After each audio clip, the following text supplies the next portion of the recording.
नमस्ते किसान भाइयों, मैं विक्रम तोमर आपके अपने फसल समाधान चैनल में आपका स्वागत करता हूं। किसान भाइयों, अगर आप आलू की खेती से ऊब गए हैं और आलू की जगह एक नई खेती करना चाहते हैं तो आज मैं इसी पर चर्चा करने वाला हूं। हमने अपने खेत में इसी साल एक नई फसल की शुरुआत की है, उसकी आज मैं संपूर्ण जानकारी देने वाला हूं। जैसा कि आप पीछे इस खेत में देख रहे हैं, इसमें हमने एक नई खेती की शुरुआत की है, इसकी आज मैं संपूर्ण जानकारी देने वाला हूं। तो आप इस खेती की शुरुआत कर सकती है, अच्छा मुनाफा देती है और कम खर्चे में यह खेती हो जाती है।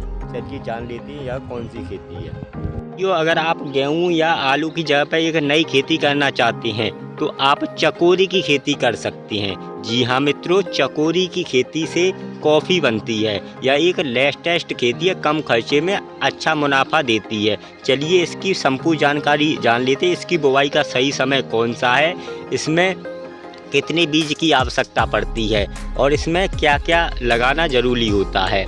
अगर हम इसके बुवाई के समय की बात करें तो इसकी बुवाई अक्टूबर से आप नवंबर तक आप इस खेती की बुवाई कर सकती हैं। चकोरी की खेती की बुवाई अक्टूबर से नवंबर तक आप अपने खेत में इसकी बुवाई कर सकती हैं। अगर हम इसके बीज की मात्रा की बात करें तो इसे 1 एकड़ में आप 600 से 700 ग्राम प्रति एकड़ के हिसाब से आप इसके बीज की मात्रा की आवश्यकता पड़ती है। अगर हम इसके खर्चे की बात करें कि खेती में सिर्फ 2 निराइयों का खर्चा आता है। 2 बार आपको चकोरी की खेती में निराई करनी पड़ती है।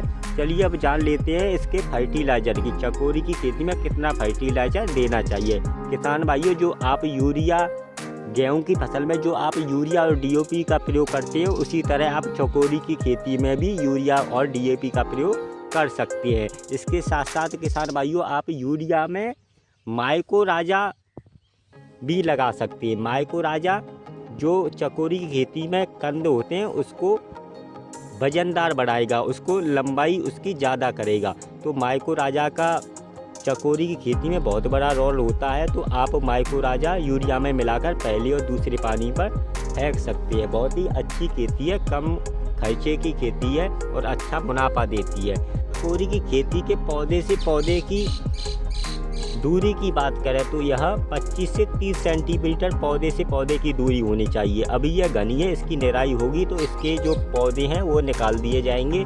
तो आप ध्यान रखें, पौधे से पौधे की दूरी 25 से 30 सेंटीमीटर कम से कम होनी चाहिए। तो किसान भाइयों, यह आपके चकोरी की खेती में ध्यान रखना है और आपको चकोरी की खेती करके एक अच्छा मुनाफा लेना है। तो अब जान लेते हैं चकोरी की खेती कितने दिन में पककर तैयार हो जाती है। किसान भाइयों, चकोरी की खेती लगभग 5 से 6 महीने में पककर तैयार हो जाती है। यानी हम इसकी बुवाई नवंबर में करते हैं तो आप इसकी खुदाई अप्रैल में कर सकती हैं। किसान भाइयों, आपको ध्यान रखना है, अप्रैल के बाद ज़्यादा गर्मी आने पर इसकी खुदाई पहले ही कर लेनी चाहिए, क्योंकि चकोरी नीचे खराब रहने का डर रहता है। तो आप लेटेस्ट खेती है, चकोरी की खेती कर सकते हैं। अधिक जानकारी के लिए आप मेरे चैनल से जुड़े रहें और कोई चकोरी की खेती से संबंधित सवाल हो तो आप कमेंट बॉक्स में जाके आप मुझे बता सकते हैं, मैं उसका जवाब दूंगा। धन्यवाद।